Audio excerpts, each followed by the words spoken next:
Hi trainings, welcome back to our channel brainy training. तो students, आप सबको पता ही था कि 6 डेट को सीबीएसई वाले एक सर्कुलर निकालने वाले थे जिसमें वो बताने वाले थे कि जो डिस्प्यूट सेटलमेंट कमेटी है उसका मतलब क्या है और किस तरह से वो क्या क्या रूल्स निकालेंगे और क्या क्या वो क्रेडेंशियल्स होंगे, इंपॉर्टेंट पॉइंट्स होंगे जिसको नज़र में रखते हुए आप लोग क्लेम कर सकते हैं, चैलेंज कर सकते हैं कि हमारे सब्जेक्ट में मार्क्स कम है और इनको इंक्रीज किया जाए। तो सब लोग बेसब्री से इसका सर्कुलर का वेट कर रहे थे। तो 6 डेट को नहीं आया, 7 को नहीं आया, तो 8 अगस्त को आखिरकार सीबीएसई ने अपनी वेबसाइट पर वो सर्कुलर जारी कर दिया। तो मैंने पूरा डिटेल में उस सर्कुलर को पढ़ा क्योंकि मैंने आपको पहले ही बताया था कि जैसे ही सर्कुलर रिलीज होगा मैं उसके ऊपर वीडियो जरूर बनाऊंगी। तो इसलिए मैं ये वीडियो आपके लिए लेके आई हूँ। इस वीडियो को एंड तक जरूर देखना क्योंकि इस वीडियो में मैंने पूरा डिटेल में आपको समझाया है कि किस तरह से आपको एप्लीकेशन फॉर्म का फिल करना है, किस तरह से आपको बताना है कि हमारे किस सब्जेक्ट में मार्क्स कम आए हैं और उनको इंक्रीज किया जा सकता है। राइट, तो let's get started to train our brain. तो आप ये सब देख ही रहे हैं कि मैंने पहले से ही सीबीएसई की वेबसाइट पर वो सर्कुलर ओपन करके रखा हुआ है। तो यहाँ पे स्टार्टिंग में अगर हम यहाँ पे सारा बात करें तो यहाँ पे तो सबसे पहले यही लिखा था कि जैसे ही honourable supreme court of India की तरफ से जो टेबुलेशन ऑफ पॉलिसी इशू की गई थी उसी को ध्यान में रखते हुए रिजल्ट को तैयार किया गया है। लेकिन साथ में उसी नोटिस पर उस टाइम पे ये भी सीबीएसई ने स्टूडेंट्स को कहा था कि जो बच्चे अपने रिजल्ट से सेटिस्फाइड नहीं होंगे, मीन्स की इंटरनल असेसमेंट के बिहाफ पे आपका रिजल्ट बनना था उसी के अकॉर्डिंग बना, लेकिन काफी बच्चे ऐसे जो सेटिस्फाइड नहीं है, तो उन्होंने तो उसी टाइम पे यही लिखा था कि जो बच्चे सेटिस्फाइड नहीं होंगे अपने मार्क्स से, क्या है कि वो एग्जाम दोबारा दे सकते हैं, कि उनको जो एग्जाम्स होंगे प्राइवेट कैंडिडेट्स के उनके साथ वो भी एग्जाम्स में बैठ सकते हैं और अपने मार्क्स को इंक्रीज कर सकते हैं। तो अगर हम सेकंड पॉइंट को देखें तो सेकंड पॉइंट में क्या है कि जो डिस्प्यूट्स निकल के आ रहे हैं जो जिससे बच्चे सेटिस्फाइड नहीं है, तो सीबीएसई ने कुछ टाइप्स ऑफ डिस्प्यूट्स निकाले हैं। ठीक है, तो जिस टाइप ऑफ डिस्प्यूट पे आप लोग सूटेबल हो वो केसेस किस तरह से कवर्ड होंगे, किस तरह से उसको रिजॉल्व किया जाएगा डिस्प्यूट को, वो हम आगे देखेंगे। तो यहाँ पे आगे आप नीचे देखो, यहाँ पे लिखा है टाइप्स ऑफ डिस्प्यूट्स। तो सीबीएसई ने क्या किया है कि जो डिस्प्यूट्स है उसको 4 टाइप्स में डिवाइड कर दिया है। ठीक है, अब सबसे पहले बात करेंगे हम टाइप 1 एंड टाइप 2 की, और अगर आप अपनी अकॉर्डिंग करो तो सारे के सारे बच्चे टाइप 1 एंड टाइप 2 में ही आते हैं। कैसे आते हैं मैं आपको समझा देती हूँ कि आपको टेबुलेशन ऑफ पॉलिसी तो पता चल गई हो। अगर आप क्लास 12 के बच्चे हो तो भी आपको पता होगा कि किस तरह से आपके इंटरनल असेसमेंट के मार्क्स जोड़े गए हैं और आपका रिजल्ट तैयार किया गया है। और अगर आप क्लास 10 के बच्चे हो तो भी आपको टेबुलेशन ऑफ पॉलिसी अच्छे से पता होगा। लेकिन अगर नहीं पता तो क्लास 12 के ऊपर भी टेबुलेशन ऑफ पॉलिसी की वीडियो मैंने बनाई थी, क्लास 10 के ऊपर भी बनाई थी। तो अगर उन वीडियोस को नहीं देखा, पहले उन वीडियोस को जरूर देखना। ठीक है, डिस्प्यूट को रिजॉल्व करने के लिए बच्चा, अगर आपको लगता है कि हमारे प्री बोर्ड्स में इतने मार्क्स आ रहे थे, हमारे यूनिट टेस्ट में इतने आए थे, हमारे हाफ ईयरली में इतने आए थे, क्लास 10 की बात कर रही हूँ, लेकिन हमारे फाइनल्स में 57 में कैसे आ गए, 90s में हम लोग लाते रहे सारा साल, तो आपके पास अगर प्रूफ है, ठीक है, आपको पता है एग्जैक्टली आपके मार्क्स इतने ही आए हैं, तो आप क्लेम कर सकते हैं, आप चैलेंज कर सकते हैं। पर पहले आपको खुद को टेबुलेशन ऑफ पॉलिसी अच्छे से समझनी होगी। तो उसके लिए आप उन वीडियोस मेरी को जरूर देख लें। क्लास 12 का भी ऐसे ही था कि क्लास 10 के 30% जो मेन आपके 5 सब्जेक्ट्स है उसमें जो सबसे बेस्ट आपके 3 सब्जेक्ट्स के मार्क्स गए हैं उसमें से 30% का एग्रीगेट लगेगा। उसके बाद क्लास 11 के आपके 30% और क्लास 12 का 40%, जैसे कि यूनिट टेस्ट, मिड टर्म और प्री बोर्ड, इनको मिला के। तो इस तरह से आपका रिजल्ट तैयार किया गया है क्लास 12 के बच्चों का। तो इसके ऊपर भी मैंने वीडियो बनाई है। तो आप पहले खुद अपने मार्क्स कैलकुलेट कीजिए कि किस हर सब्जेक्ट में आपके कितने कितने मार्क्स बनते हैं इस टेबुलेशन ऑफ पॉलिसी के अकॉर्डिंग। ठीक है, फिर देखिए कि क्या सीबीएसई की तरफ से जो आपका रिजल्ट आया है क्या सेम वैसे ही आया है। अगर आपको लगता है कि इस टेबुलेशन ऑफ पॉलिसी के अकॉर्डिंग, इस इंटरनल असेसमेंट के अकॉर्डिंग आपके मार्क्स नहीं लगाए गए, तो आप चैलेंज कर सकते हो। तो आप टाइप 1 एंड टाइप 2 डिस्प्यूट में आते हो। सभी के सभी बच्चों को यही प्रॉब्लम है। आई थिंक सभी टाइप 1 एंड टाइप 2 डिस्प्यूट में ही आते हैं क्योंकि हर बच्चे, इतने सारे मुझे कमेंट्स आते हैं, इंस्टाग्राम में आ रहे हैं, यूट्यूब पे वीडियोस के कमेंट्स में आ रहे हैं कि यूट्यूब पर भी कमेंट्स आ रहे हैं कि हमारे मार्क्स कम लगाए गए हैं जबकि हमारे यूनिट टेस्ट, प्री बोर्ड्स में, मिड टर्म्स में मार्क्स ज्यादा बनते थे। तो इसका मतलब आप सब बच्चे टाइप 1 एंड टाइप 2 डिस्प्यूट में आते हैं। ठीक है, अब आपको ये तो समझ में आ गया होगा कि टाइप 1 एंड टाइप 2 डिस्प्यूट क्या है। ठीक है, यहाँ पे साफ साफ लिखा है कि रिजल्ट कमेटी ने जो आपका रिजल्ट तैयार किया था, जो सीबीएसई की वेबसाइट पर अपलोड किया गया था, अगर आप उसके मार्क्स से सेटिस्फाइड नहीं है, अगर आप ये पैराग्राफ पूरा पढ़ो, अगर आप उन मार्क्स से सेटिस्फाइड नहीं है तो आप एक प्रिंसिपल को एक रिप्रेजेंटेशन, मतलब कि एक एप्लीकेशन लिखोगे।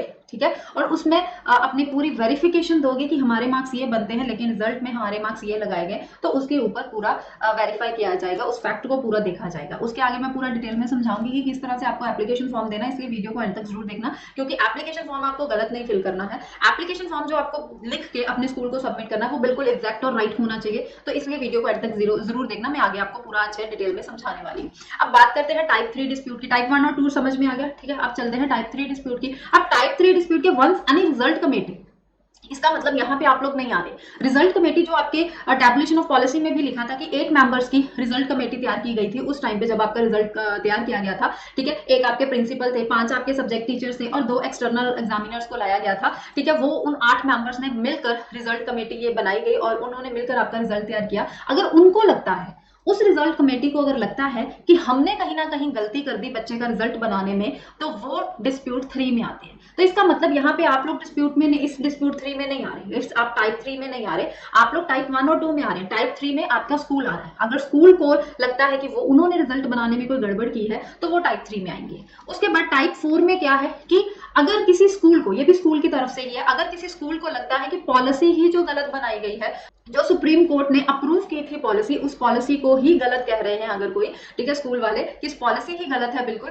तो वो टाइप 4 में आते हैं। और आई डोंट थिंक सो कि टाइप 4 में कोई भी आएगा, क्योंकि अगर पॉलिसी के रिगार्डिंग किसी को कोई प्रॉब्लम क्रिएट करना होता तो वो रिजल्ट के दौरान उसी टाइम पे पहले ही कर देते जब वो रिजल्ट तैयार करते थे। अब बात करते हैं पूरे डिटेल में कि डिस्प्यूट टाइप 1 में क्या क्या होगा। जैसे ही आपको मान लो कि अब आप सबसे पहले आपको काम क्या करना है बच्चा, first of all again tabulation of policy के सर्कुलर्स को ओपन करो, डिटेल में पढ़ो कि इस टैबुलेशन ऑफ पॉलिसी में लिखा क्या है और अपना रिजल्ट आप खुद तैयार करो। पहले पहले आप लोग अपना रिजल्ट खुद तैयार करो, हर सब्जेक्ट के मार्क्स आप खुद से तैयार करो, क्योंकि आप सबको अपने प्री बोर्ड्स पता होंगे, आप सबको अपने मिड टर्म्स के मार्क्स पता होंगे, आपको यूनिट टेस्ट के मार्क्स पता होंगे, आप उनको कैलकुलेट करो और अपना देखो उसके अकॉर्डिंग आपका रिजल्ट तैयार हुआ है, ठीक है। तो उसके लिए अगर आपको नहीं समझ में आ रहे सर्कुलर तो मेरी वो वीडियोस देख सकते हो, ठीक है। तब भी नहीं पता चल रहा तो मुझे कमेंट बॉक्स में बताइए, मैं दोबारा से एक वीडियो बना दूंगी जिसमें डिटेल में क्लास 12 का अलग से, क्लास 10 का अलग से बता दूंगी आपको, ठीक है।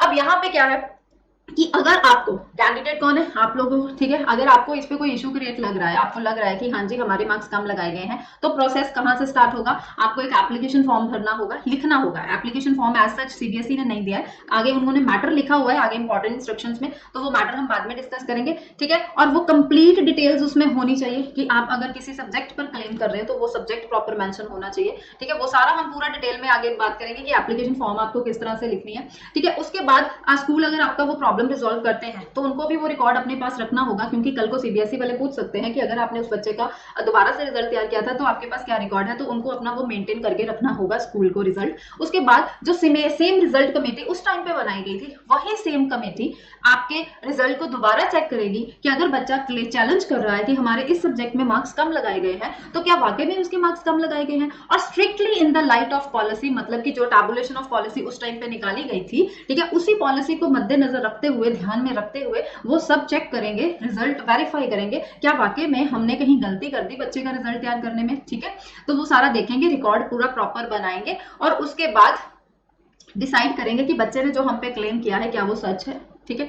उसके बाद डिसाइड होगा, याद देखो, उसके बाद वेरिफिकेशन के बाद 2 फैक्ट्स निकल के आएंगे। एक फैक्ट तो होगा कि जो रिजल्ट डिक्लेयर है इज फाउंड करेक्ट, कि जो आपके स्कूल ने आपका रिजल्ट निकाला है उसमें कोई भी मिस्टेक नहीं आई, ठीक है। आपने जो भी चैलेंज किया है वो गलत चैलेंज किया है, तो आप टाइप 1 में आ जाओगे।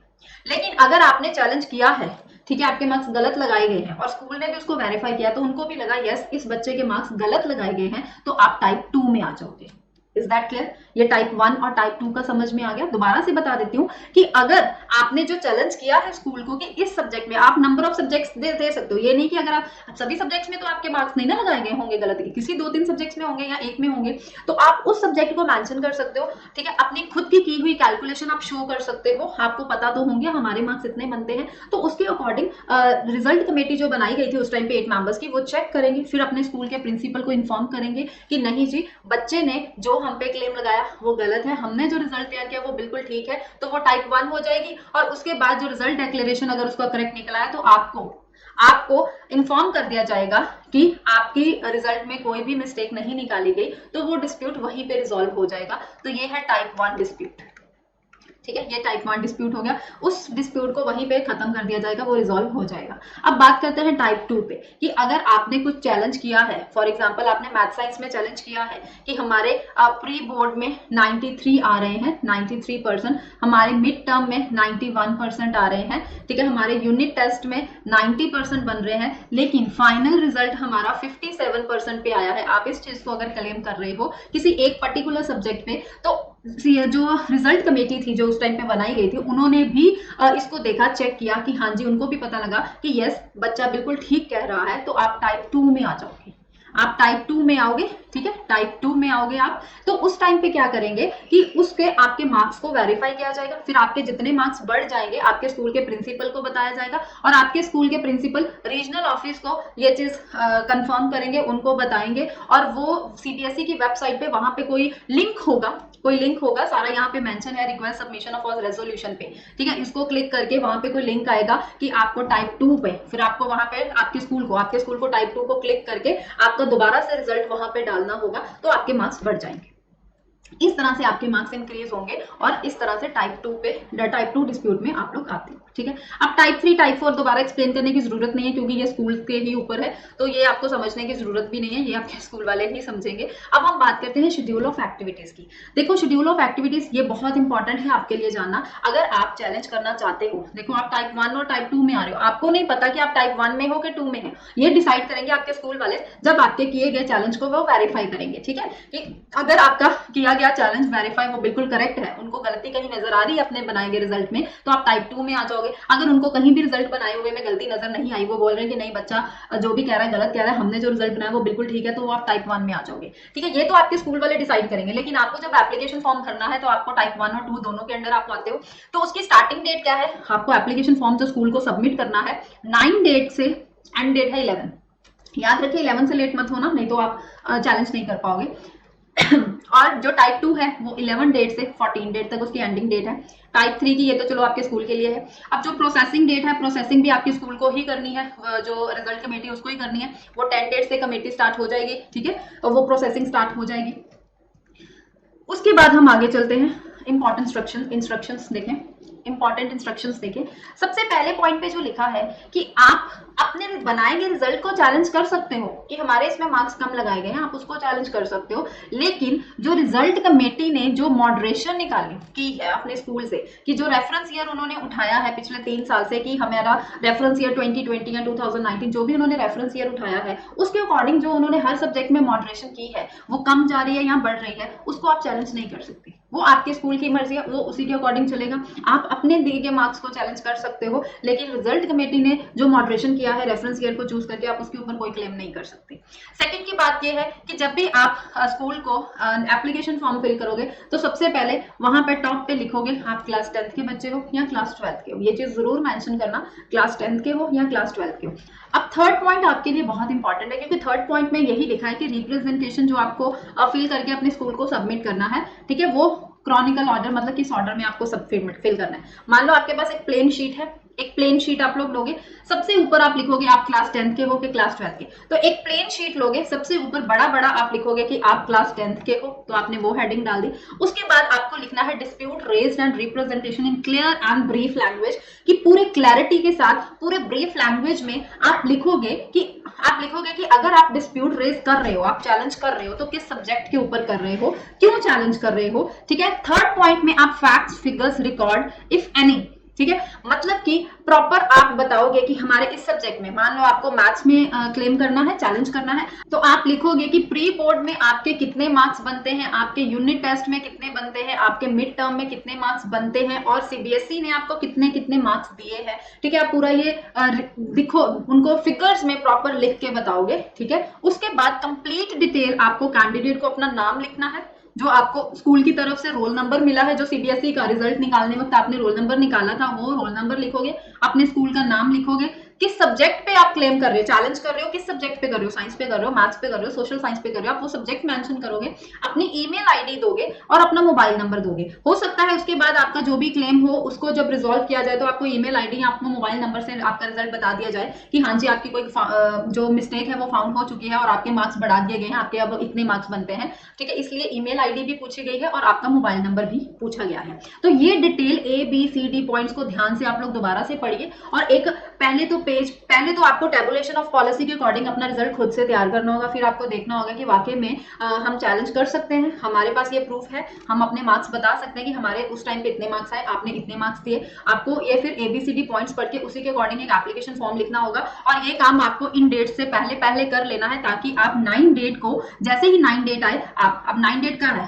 अब 9 डेट कल है, ठीक है। अब ऐसे ही 11 डेट से पहले पहले आपको ये एप्लीकेशन फॉर्म स्कूल को सबमिट कराना है, ठीक है। एप्लीकेशन फॉर्म ये आपको स्कूल को सबमिट करना है, ठीक है। उसके बाद डिस्प्यूट रिगार्डिंग, अब सबसे पहले डिस्प्यूट्स क्लास 12 बच्चों के जो आए होंगे उनको प्रायोरिटी पहले दी जाएगी, पहले उनके डिस्प्यूट्स को रिजॉल्व किया जाएगा। उसके बाद 12th के क्लियरेंस के बाद क्लास 10th की टर्न आएगी, ठीक है। मतलब पहले क्लास 12th के सारे इश्यूज को रिजॉल्व किया जाएगा, उसके बाद क्लास 10th की टर्न आएगी। उसके बाद इन पॉइंट्स में यहाँ पे कुछ नहीं है। हाँ, यहाँ पे ये लिखा है कि सीबीएसई की तरफ से ये तो मानते हैं कि इस साल पिछले कई सालों से रिजल्ट बहुत अच्छा आया है, तो कोई भी पेरेंट्स या कोई भी स्टूडेंट्स इसको लेके चैलेंज नहीं कर सकते। आप अपने बच्चे का रिजल्ट बता सकते हो कि उसके इसमें मार्क्स कम आए, ओवरऑल आप रिजल्ट को चैलेंज नहीं कर सकते, ठीक है। उसके बाद यहाँ पे 9th पॉइंट में भी यही लिखा है कि जो बच्चे एडमिशन लेना चाहते हैं किसी +2 के बाद किसी इंस्टीट्यूशन में, जैसे दिल्ली यूनिवर्सिटी में, तो वो जो सबमिशन ऑफ एप्लीकेशन इंस्टीट्यूशन में फॉर्म्स निकल चुके हैं, आप उन फॉर्म्स को सबमिट कर दीजिए। आप ये डिस्प्यूट्स की रेजोल्यूशन को मत वेट कीजिए, ये ना हो कि आप इनको वेट करते रहो कि हमारा ये रिजॉल्व हो जाए इशू, तभी हम फॉर्म वहां पे फिल करें जाके, ताकि हम अपने वो मार्क्स लगा सके। अभी करंटली आपका जो रिजल्ट बनता है उसी परसेंटेज के अकॉर्डिंग आप यूनिवर्सिटीज में जो एडमिशन लेना चाहते हैं वो फॉर्म सबमिट कर दीजिए, क्योंकि अगर यूनिवर्सिटीज के एडमिशन की डेट निकल गई तो सीबीएसई उसके लिए रिस्पॉन्सिबल नहीं होंगे। तो आप ये चीज यहाँ पे साफ साफ मेंशन है कि स्कूल और सीबीएसई इसके लिए रिस्पॉन्सिबल नहीं होंगे, क्योंकि इस डिस्प्यूट को रिजॉल्व करने के लिए कुछ डेज तो लगेंगे ही लगेंगे। आगे 10th पॉइंट पे भी यही लिखा है कि जो बच्चे कंपार्टमेंट में या ऑप्शनल एग्जाम में भी पार्टिसिपेट करना चाहते हैं, मतलब कि एग्जाम को देना चाहते हैं, तो वो भी वो फॉर्म फिल कर सकते हैं, ठीक है। उस फाइनल ये इसकी वेट मत करो कि कब ये डिस्प्यूट रिजॉल्व होगा फिर हम देखें फॉर्म फिल करना है नहीं। अगर फॉर्म फिल करने की तब तक डेट निकल गई तो उसके लिए भी आपके स्कूल वाले या सीबीएसई वाले रिस्पॉन्सिबल नहीं होंगे। उसके बाद यहाँ पे आगे कुछ पॉइंट्स में कुछ खास बताने वाला नहीं है, तो जो मेन चीज थी वो मैंने आपको बता दी, ठीक है, कि आप डिस्प्यूट टाइप 1 में और टाइप 2 में आते हो। अगर इन केस बेटा आपकी कोई गलती नहीं निकलती तो आप टाइप 1 में आओगे, वहीं पे आपका डिस्प्यूट रिजॉल्व कर दिया जाएगा स्कूल की तरफ से। लेकिन अगर मिस्टेक स्कूल की तरफ को निकल जाती है, आपके मार्क्स इंक्रीज करके वो आपको मिल जाएंगे, आपके मार्क्स इंक्रीज हो जाएंगे, ठीक है। और अगर आप स्कूल का अगर आप एग्जाम देना चाहते हो तो आप अपने एग्जाम्स देके भी रिजल्ट में मार्क्स अपने इंक्रीज कर सकते हो। तो अगर सर्कुलर अच्छे से समझ में आ गया हो, ये टाइप्स ऑफ डिस्प्यूट्स आपको समझ में आ गया तो वीडियो को लाइक जरूर कीजिएगा और सभी अपने फ्रेंड्स को वीडियो शेयर कर दीजिए, ताकि सबको इस सर्कुलर के बारे में अच्छे से समझ में आ जाए। तो चैनल को सब्सक्राइब नहीं किया तो जल्दी से सब्सक्राइब कर दीजिए। कोई भी क्वेरी होगी तो आप मुझे कमेंट बॉक्स में मुझसे कुछ भी पूछ सकते हैं। इंस्टाग्राम पे भी आप मुझे फॉलो कर सकते हैं, ठीक है। तो इंस्टाग्राम की आईडी भी आपको डिस्क्रिप्शन बॉक्स में मिल जाएगी। तो मिलते हैं नेक्स्ट वीडियो में, तब तक के लिए bye bye and take care.